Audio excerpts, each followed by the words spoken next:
안녕하세요. 소만 김기사. 동희입니다. 네, 오늘도 제 아내 동의를 전기기능사로 만들어주고자 이렇게 전기기기 과외를 계속합니다. 동의야, 응.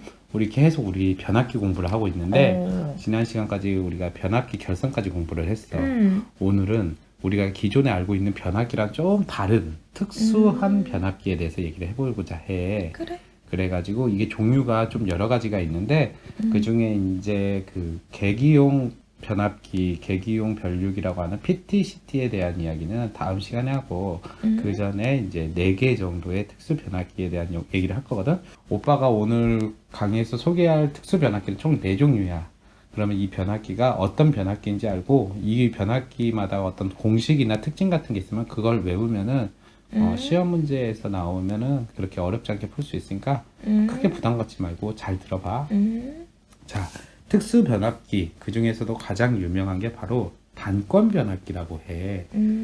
단권 변압기라 하는 것은 이제 단이라는 게 뭐겠어? 하나 정도를 얘기하겠지. 그래서 이게 뭐냐면은 우리가 기존에 변압기를 딱 생각하면은 어떤 느낌이었냐면은 이렇게 미음자 형태로 되어 있어 갖고 권선을 하면은 이쪽에 1차 측 이렇게 감고 또 이쪽에 2차 측 이렇게 감고 여기 이렇게 이제 자속이 소위 자로라고 하는 데를 통해서 이렇게 가서 변압이 되는 구조를 많이 공부를 했을 거야. 근데 이번에 소개할 단권 변압기는 똑같이 이런 미음자 형태의 철심에서 양쪽으로 감는 게 아니라 바로 한쪽에만 이렇게 감아. 그러니까 단권이 뭐냐? 한쪽에만 감는다. 그렇게 생각을 하면 돼. 근데 이게 또 재밌는 게 뭐냐면은 봐봐. 여기에서는 이렇게 해서 이런 식으로 나갔잖아. 여기에서는 이렇게 들어와. 들어오는데 나갈 때도 똑같이 이렇게 하나, 그리고 여기서 갈라져서 하나, 이렇게 돼 있는 게 굉장히 큰 특징이야. 그런데 이걸 갖고 어떻게 변압이 되나요? 하면은 뭐 일반적으로 우리가 단권 변압기는 어디에서 많이 쓰이냐면은 승합할 때 많이 사용하게 돼. 전압을 올릴 때 많이 사용한다. 자, 그래서 먼저 그 원리를 간단하게 알아볼게. 그래. 알다시피 코일을 철심에다 감은 형태니까 권수비라는 게 있겠지. 권수비 A는 2차 측 전압분의 1차 측 전압이 되고 이것은 다시 우리가 권선수로 보게 되면은 N1 플러스 N2 분의 N1이다 이렇게 볼 수가 있어. 그래서 이걸 잘 봐봐. 여기에서 여기까지 해당하는 이만큼 감은 게 N1이야. 그리고 여기에서 이제 올라가는 식으로 감는 게 N2야. 그래서 이게 전체적으로 이렇게 된 것분의 이 정도가 바로 그 권수비다 이렇게 보면 돼. 자, 이걸 좀 우리가 쉽게 이해하려면 옆에 회로도를 보자. 여기 이렇게 두 개가 딱 가서 이렇게 해서 나눠져. 올라가고 내려가고. 그치? 그런데 잘 보면은 올라가는 것을 I2라고 한다면은 I1이 전체라면은 내려가는 거는 I1에서 I2를 빼는 값이 나오겠지. 왜냐? 키르이오프 제1법칙을 보면은 전류가 분배가 되잖아. I1이 이렇게 나눠지는데 I2가 이 정도 있다 그러면은 이 정도 흐르는 건 I1인데 여기에서 이렇게 또 쪼개져. 왜냐? 기존에 오는 점과 서로 나눠지기 때문에 여기를 가리켜 이제 선이 나눠진다 해서 불로라는 말을 써. 불로. 근데 불로라는 게 우리가 예전에도 공부를 얼핏 해봤지만 결국 병렬을 이야기해. 병렬의 가장 큰 특징은 바로 분기점이 있잖아. 그치? 결국 병렬 회로를 보면 이렇게 어딘가 나눠지는 곳이 나온단 말이야. 반면에 여기서 I2에 해당하는 거 올라가는 건 어디 나눠지는 거 없이 바로 나간단 말이야. 그렇기 때문에 여기는 이제 직렬 쪽이 해당이 돼. 그래가지고 이를 가리켜 직렬로 코일이 감겨 있다 해서 직렬 권선. 마찬가지로 여기 같은 경우에는 나눠져서 감겨 있다 해서 불로 권선이라 그래. 이런 용어 같은 거는 그냥 간단하게 알아두고 자, 그래가지고 어떻게 되냐 그러면은 예를 들면은 우리가 100볼트에 전기를 인가를 했다. 그래가지고 여기에 감은 N1의 횟수가 100회 그리고 N2의 감은 횟수도 100회 이렇게 감았다. 그러면은 이제 권수비를 우리가 간단하게 계산하기 위해서라면은 여기에 우리가 대입을 해보면 알 수 있겠지. N1도 100 그리고 N2도 100, 그치? 그리고 N1은 100이니까 결국에는 200분의 100이 되고 이는 권수비는 2분의 1이 된다 이거야. 그치? 자, 그래서 이렇게 했다 그러면은 우리가 다시 이 권수비를 통해서 전압도 알 수가 있게 돼. A는 V2분의 V1은 2분의 1이다. 그치? 자, 이 공식을 다시 우리가 대입을 해보자. 이미 권수비는 2분의 1인 게 나왔어. 그리고 V1 같은 경우는 우리가 100V인 게 나왔고 V2는 아직 알 수가 없어. 근데 권수비가 2분의 1이야. 그러면은 이를 통해서 우리가 알 수 있는 게 V2는 200. 그치, 200이지. 그렇기 때문에 여기에 해당하는 전압이 100V에서 2배 높은 200V가 된다는 거. 즉 1로 들어갈 땐 100이었지만 나올 때는 200이란다 하는 거야. 기존에 있는 그 변압기를 따진다면은 비슷하겠지만은 여기를 100번 감았다면은 여기를 200번 감으면은 그렇게 비슷한 결과가 나오듯이 단권 변압기는 철심 한쪽에만 감아도 비슷한 효과를 가질 수 있어. 그래서 승합용으로 많이 활용한다는 거고 비교적 그리고 크기도 좀 작아. 양쪽을 다 쓰지 않고 한쪽만 쓰기 때문에 그런 특징이 있는데 일단은 여기에서 또 중요한 공식 중에 하나가 바로 자기 용량이라고 하는 것과 부하 용량이라는 게 있어. 이 용어에 대해서는 우리가 제대로 알아두는 게 좋아. 자, 이 공식은 앞으로도 많이 나오게 되는 건데 일단은 자기 용량이라는 게 무엇이냐? 바로 V2-V1의 I2에 해당하는 거야. 이렇게 말하니까 어렵지. 그리고 부하 용량이라는 거는 V2, I2 이렇게 있어.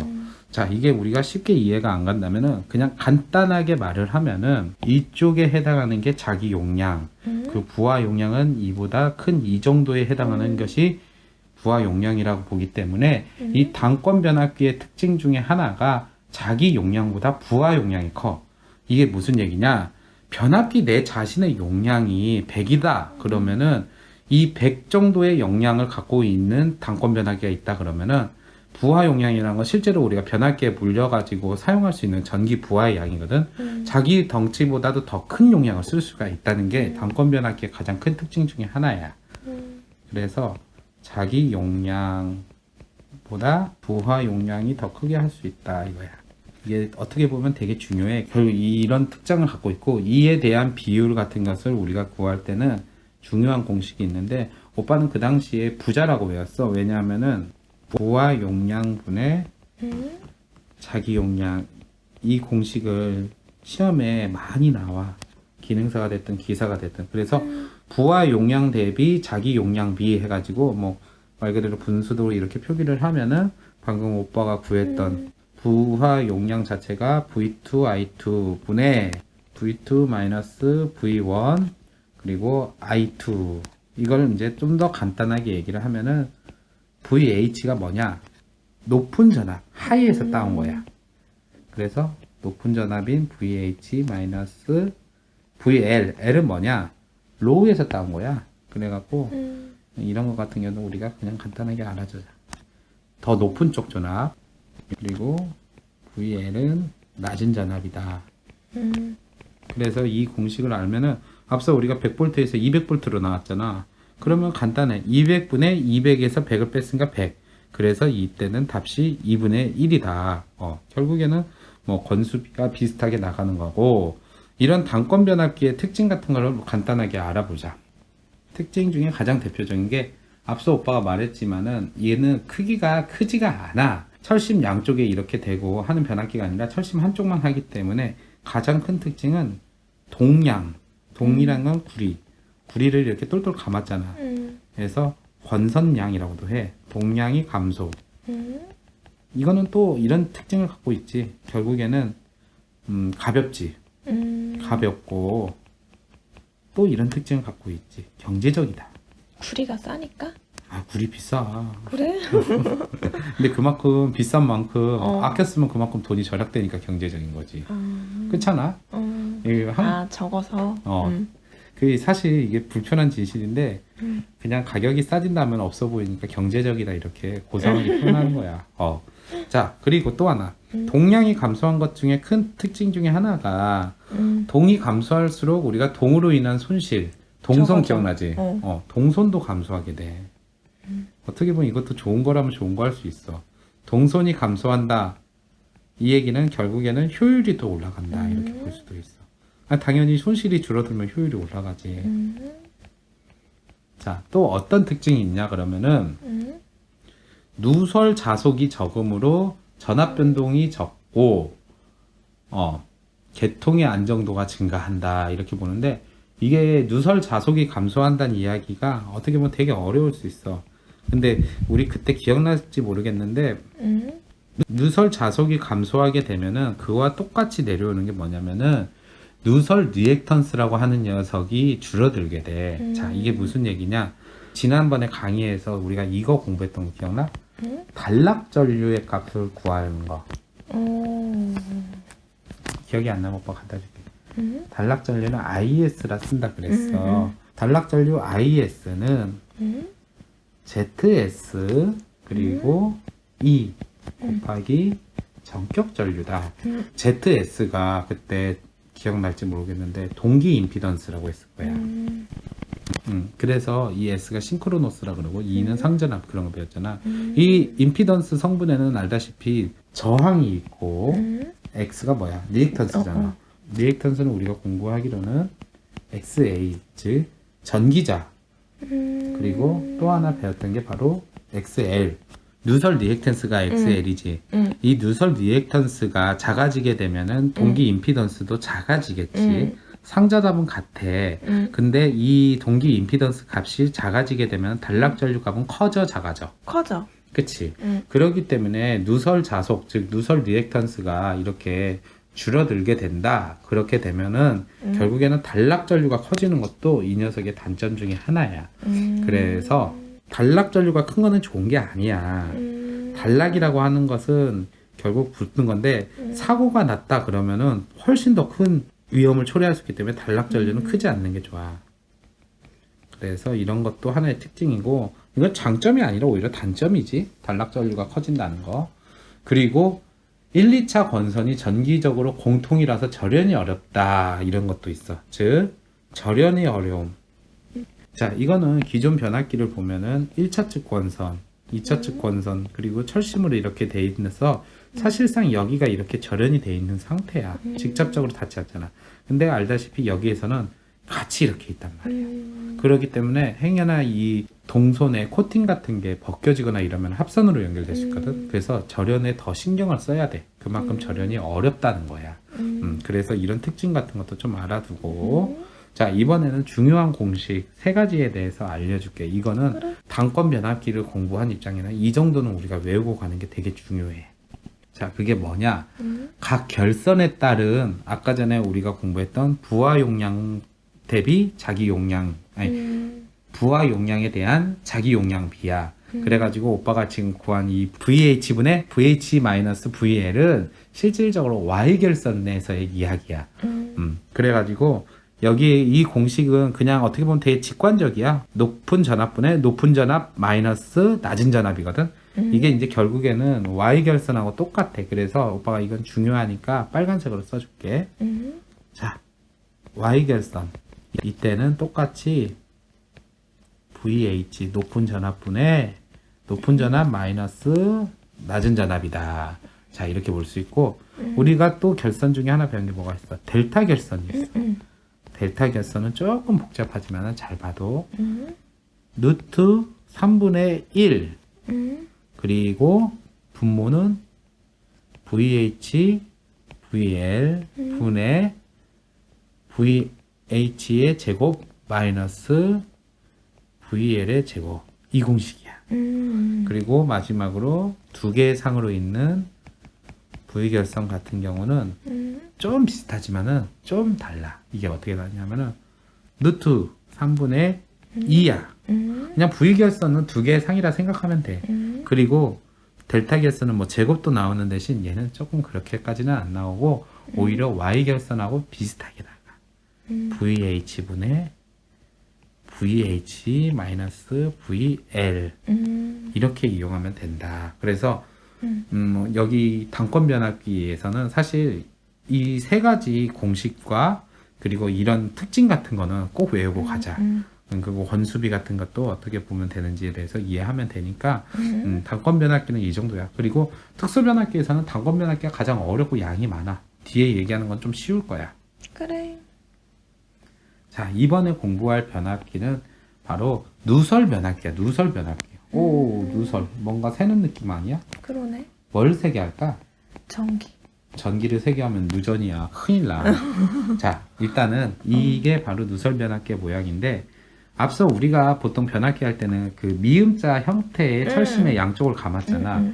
근데 얘는 잘 보면 알겠지만 1차 측이 이렇게 감겨 있고 미음자가 아니라 마치 그 한자의 날 일자 모양을 옆으로 이렇게 눕힌 모양이야. 그치? 마치 창문 같지? 저거 같아. 아령. 아령. 그래. 이 하얀 쪽이 아령이구나. 어쨌든 이 지금 철심을 통해서 이렇게 소위 말하는 자속이라는 게 흘러가잖아. 근데 그냥 바로 흘러가는 게 아니라 지금 보면 여기가 이렇게 공극이라고 뚫어놨어. 그냥 저 원가 절감 하려고 이렇게 뚫어놨을까? 글쎄. 아니야. 이렇게 뚫어놓은 이유는 이렇게 흘러가는 자속이 바로 새라고 하수같이 만들어 놓은 거야. 그래갖고 자속이 이렇게 고의적으로 세게 만든 거라서 누설 변압기는 결국에는 자속을 세게 만들려고 만든 거야. 자속을. 그러면은 아니 왜 멀쩡한 자속을 세게 만드나요? 그러면은 우리가 이전에 공부할 때 그 수화 특성이란 거 기억날까 모르겠어. 뚝 떨어지는 거. 맞아. 수직으로 하강한다. 줄여서 수화 특성. 그게 바로 정전류 특성이라 그랬잖아. 그래서 이 누설 변압기는 달리 말을 하면은 정전류 변압기라고도 해. 잘 안 썼는데 이런 표현은. 어디에서 쓰일 것 같아? 그때 오빠가 예를 들면 썼을 거야. 전류가 일정하게 딱 나와야 좋은 게 뭐가 있냐면은 바로 용접기라 그랬을 거예요. 기억나지?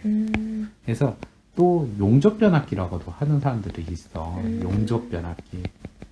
참 그 용접 정작 전기하는 사람들은 용접 안 하는데 용접하는 사람들 전기 많이 알아야겠다. 어쨌든 그래서 이게 어떤 특성을 갖고 있냐 그러면은 잘 봐봐. 그래프로 오빠 그려줄게. 자, 이렇게 그래프가 있으면은 이쪽으로 해당하는 것이 바로 2차 측 전류 그리고 이렇게 올라가는 것이 2차 측 전압이야. 그런데 여기에서 어떤 일이 생기냐 하고 봤더니 결국에는 2차 측 전류라는 건 부하 전류랑 똑같지. 2차 측이 부하 측이니까. 근데 부하 전류가 올라가게 되면은 거기에 맞게 전압이 이렇게 어떻게 변하냐면은 어느 순간까지는 쫙 떨어지다가 갑자기 훅 떨어져 가지고 해당 전류에서 멈추게 돼 있는 거야. 그래서 구조가 보면은 마치 이렇게 약간씩 전압 강화 일어나다가 어느 순간에 훅 떨어진다. 그래서 수직으로 하강. 그래서 이를 수화 특성이라 한다 그랬었잖아. 자, 그 원리를 간단하게 얘기를 하면은 부하 전류 이게 I2지. I2가 증가하게 되면은 어떤 일이 생기냐면은 앞서 여기가 오빠가 공극이 있다 그래서 일로 누설 자속이 샌다 그랬잖아. 근데 2차 측의 부하 전류가 늘어날수록 이 공극에서 새는 누설 자속 자체가 증가를 하게 돼. 즉 이게 무슨 얘기냐? 누설 자속 역시나 파이 2 이것 또한 증가하게 돼.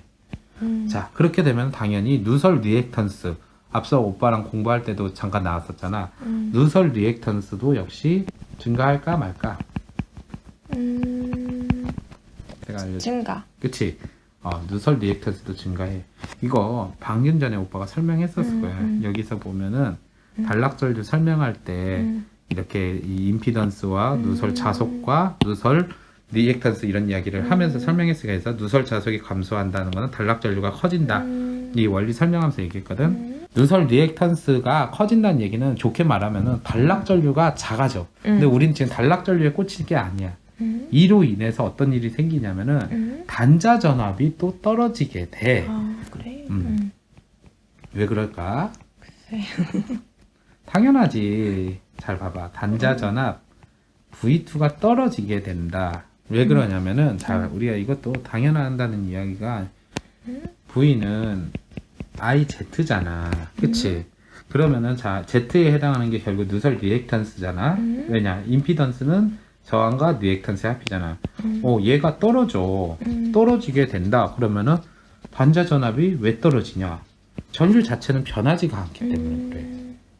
임피던스가 떨어진다고 해서 올라가는 것은 실질적으로 전류야. 전압도 떨어져 같이. 이 V는 IZ 공식으로 알 수 있잖아. 그래서 단자 전압도 떨어지게 된다. 즉 여기에서도 일정하게 조금씩 떨어진단 말이야. 서로 맞춰주려고. 어느 일정한 특정 지점에 딱 오면은 바로 수화 특성을 보여주면서 직강하게 된다. 대신 전류가 여기서 더 커지지도 작아지지도 않는 정전류, 즉 변하지 않는 성격을 가리키게 된다는 것이 바로 누설 변압기의 가장 특징이야.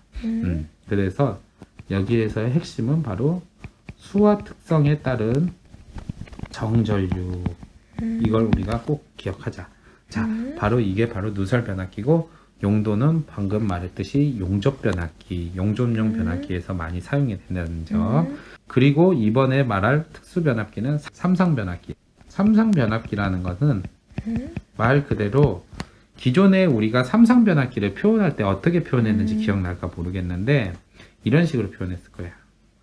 이렇게 있고 또 이렇게 막 있고 이렇게 막 있어갖고 여기를 이렇게 서로 마주 본다. 즉 하나하나 상을 전부 다 이렇게 그 철심에 감는 상태를 해서 여기에서 뭐 서로 뭐 꼭지점이 하나면은 Y 결선, 꼭지점이 세 개면은 델타 결선 막 그랬던 거 기억나지? 처음에 우리가 Y 결선, 델타 결선. 자, 기존에는 그래서 삼상 변압기가 이렇게 생겼는데 여기서 딱 보면 알겠지만 애초에 철심 자체를 이렇게 Y, 즉 벤츠 모양으로 이렇게 삼상 모양으로 놨는데 중요한 게 뭐냐면은 자, 당연히 이 철심으로 우리가 자석들이 지나가잖아. 즉 자로잖아. 자석들이 다니는 길.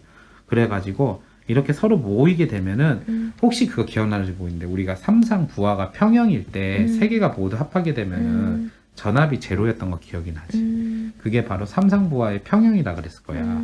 그런데 자석 역시도 이렇게 세 곳이 동시에 똑같은 길이 딱 보이게 되잖아. 그러면은 여기가 0이 돼. 자석도. 그렇기 때문에 여기를 인위적으로 또 끊어줄 수가 있어. 그래서 그림에는 이렇게 그려졌지만은 실질적으로는 여기에 있는 철심 자체가 필요가 없어.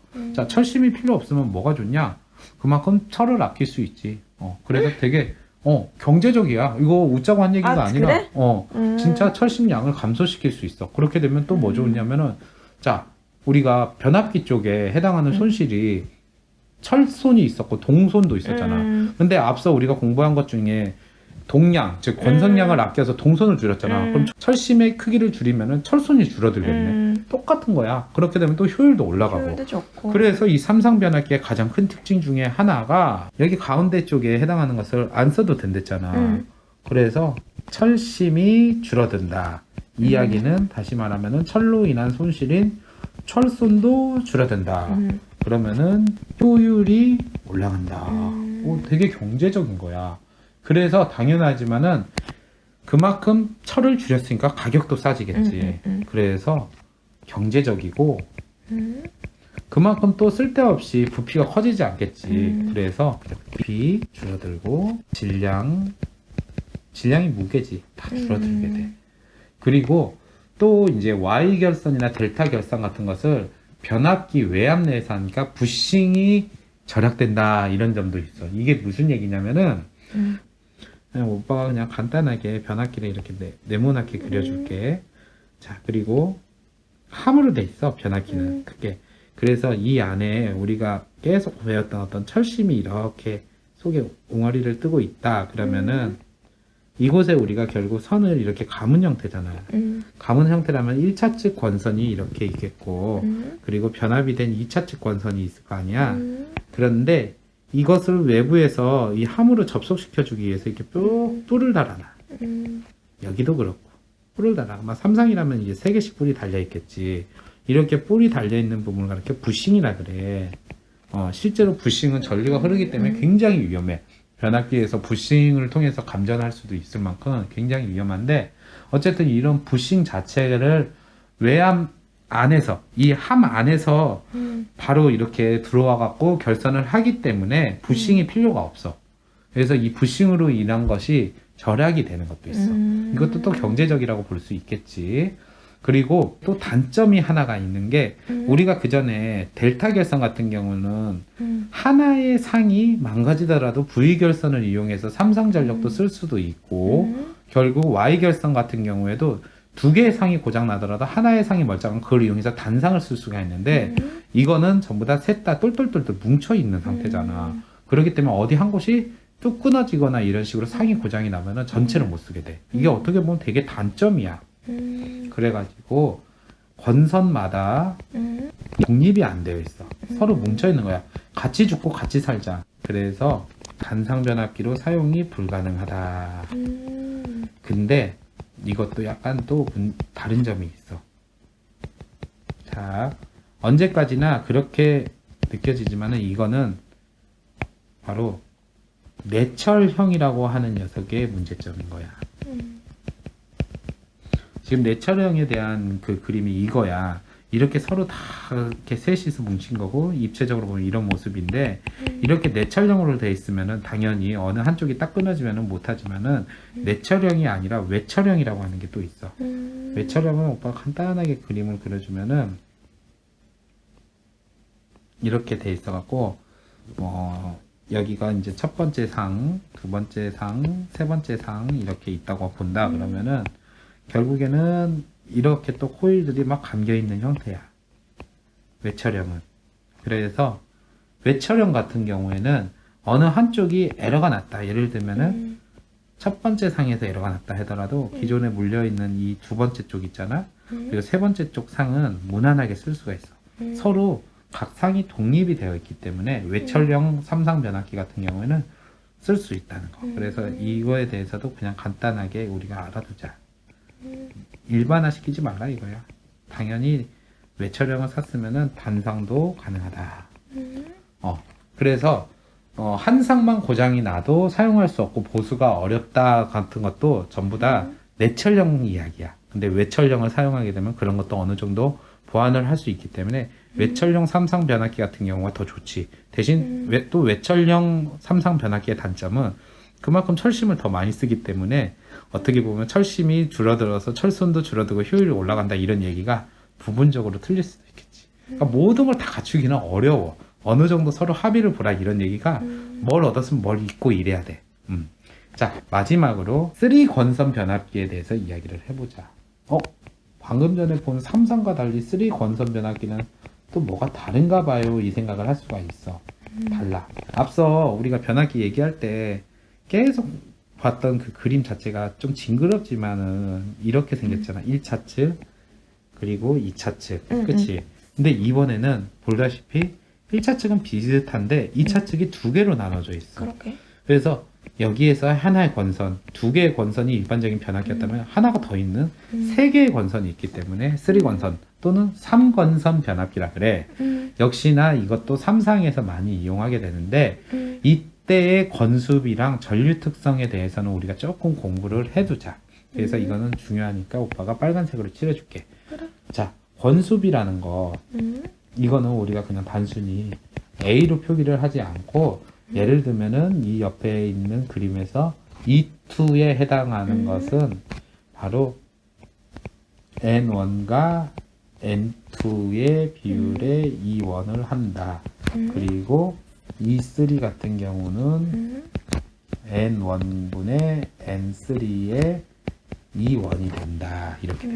자, 이게 그래서 조금 다른 게 뭐냐면은 바로 우리가 권수비를 구할 때 여기 기준으로 보는 거냐 여기 기준으로 보는 거냐에 따라서 처음 감은 것과 두 번째 감은 것 혹은 세 번째 감은 것에 대해서 보고 처음 봤던 이것에 대해서 곱해줘야 된다는 거.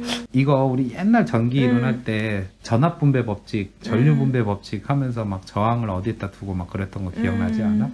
그래가지고 우리가 그때 뭐 공부할 때 V2를 구한다 그러면은 뭐 전체 뭐 전압 해갖고 여기에다가 뭐 R2 하고 뭐 V 하고 막 그랬던 거 기억나고 그러지 않아? 그와 좀 비슷한 개념으로 이렇게 보면 되는데 어쨌든 권수비라는 것도 중요하고 권수비를 우리가 알았으면 또 중요한 게 바로 전류 특성에 대해서도 간단하게 알아두는 게 좋아. 전류 특성이라 하면 비슷해. I2는 N1 플러스 N1분의 N2 I2 플러스 N1분의 N3 I3 거기에다가 플러스 I0라는 거는 전체 전류. 아니야 무부하 전류라고도 무부하 하고 전류.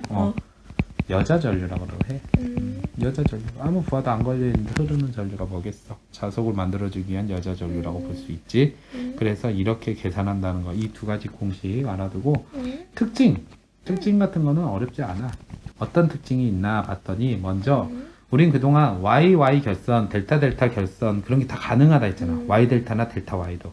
근데 얘는 세 개이기 때문에 1차를 Y 결선하고 2차를 Y 결선하고 그대로 끝내는 게 아니라 3차를 델타 결선도 가능해. 이해하겠지? 근데 이렇게 하는 경우가 많아. 왠 줄 알아? 몰라. Y 결선에 우리가 특징 지난번에 공부했잖아. 그러면은 장점으로서는 중성점 접지가 가능하다 그랬잖아. 근데 단점이 뭐냐면은 그 제3고조파 때문에 그 파형이 일그러지거나 그로 인해 가지고 온전한 정연파를 못 뽑아낸다 그런 얘기를 했을 거야. 그걸 보완하기 위해서 델타 결선을 쓰면은 올곧은 정연파가 나올 수 있다 그랬잖아. 기억나지? 그래서 이렇게 Y 델타 결선이 가능하다는 것은 결국 Y 결선의 장점도 모두 가지면서 델타 결선의 장점까지도 가질 수 있어. 그런 것이 또 좋고 또 하나는 조상기를 접속해서 송전선의 전압과 역류를 조정할 수 있다. 이게 왜 어떻게 해서 가능하나요? 라고 생각할 수 있어. 자, 그러면은 잘 봐봐. 3권선이란 거는 1차 측 전압을 2차 측으로 뺄 때 두 가지를 빼준다는 거잖아. 그러면은 우리가 여기 1차 측에 들어오는 전기를 부하 쪽에다가는 여기 권선에서 빼는 걸로 보내주고 여기는 또 다른 용도로 뽑아줄 수가 있겠지. 그래서 여기에다가 우리가 뭐 조상기 같은 것을 접속을 해가지고 송전선의 전압과 역류를 만들 수 있는데 그래서 실질적으로 이거는 일반적으로 많이 볼 수 있는 건선이 아니라 발전소에서 전기를 만들어서 송전선로로 보낼 때 왜냐하면은 우리 이거는 그냥 전기 상식으로 좀 알아두면 좋은데 발전소가 있어. 찌링찌링 하고 만들어주는데 발전소는 언제나 우리가 보기에는 별 생각이 없지만은 전기를 조금 관심 있게 들어가면은 발전소 근처에는 항상 송전선이 있어. 만들어준 전기를 보내줘야 되잖아. 그러면은 역으로 말하면 발전소 안에는 우리가 못 들어가지만은 어딘가에는 변압기와 변전소가 이렇게 있어. 왜냐? 발전소에서 만들어진 전기는 11kV에서 20kV 볼트로 말하면 11,000V에서 20,000V 정도야. 되게 높지. 근데 송전소에 올리려면은 최소한 쓰이는 전압이 154 많이 얘기해. 154 kV, 154,000V야. 그러니까 우리가 이 정도에서 생산된 전기를 154,000V로 올리려면 당연히 변압기가 있어야 되고 변전소가 있어야지. 변전소 자체가 변압기가 모인 장소라 생각하면 돼. 그렇기 때문에 이게 이 3권선 변압기는 Y 델타 결선이 가능하다 이 얘기는 일반적으로 많이 보이는 게 아니라 바로 발전소에서 많이 쓰기래. 근데 발전소에서는 알다시피 권선 중에 한쪽에 또 이렇게 조상기 우리 그때 동기전동기에서 배웠잖아. 동기조성기라 해갖고 이게 역류 같은 것을 이렇게 싹싹 만질 수 있다 그랬잖아. V곡선 이용해서 그걸 접속을 시켜갖고 송전선의 전압과 역류를 만져줄 수 있는 거야.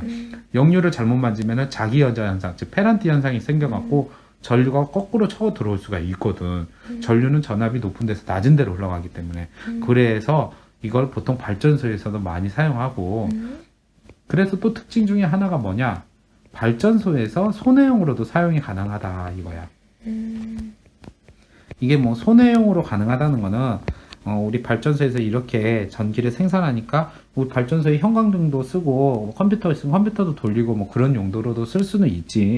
근데 실제로 그거는 미미하고 그 전부터 오빠가 그런 얘기 했을 거야. 전기를 만들려면 전기가 필요하다. 그때를 대비해서 약간씩 전력이 필요한데 그 전력을 공급하는 데도 쓸 수 있기 때문에 이 3권선 변압기는 일반적인 용도보다도 이 발전소한테는 너무너무 괜찮은 녀석인 거야.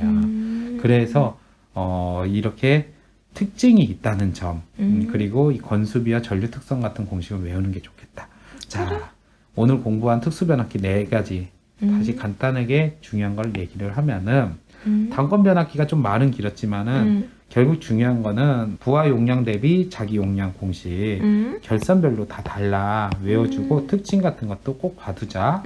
그리고 누설 변압기 같은 경우는 바로 용접 변압기로 쓰인다면서 수화 특성을 갖고 있다는 점. 그 원리 같은 거는 그냥 이해만 해도 삼성 변압기 같은 경우에는 경제적이야. 그냥 그 대신 그로 인해서 단상 변압기 사용이 어렵다는 거는 내철형 이야기지만 외철형은 그조차 우리가 극복한 거다. 그리고 쓰리권성 같은 경우는 이 공식과 특징 같은 거 이렇게만 공부를 하면은 특수 변압기는 모두 끝났어.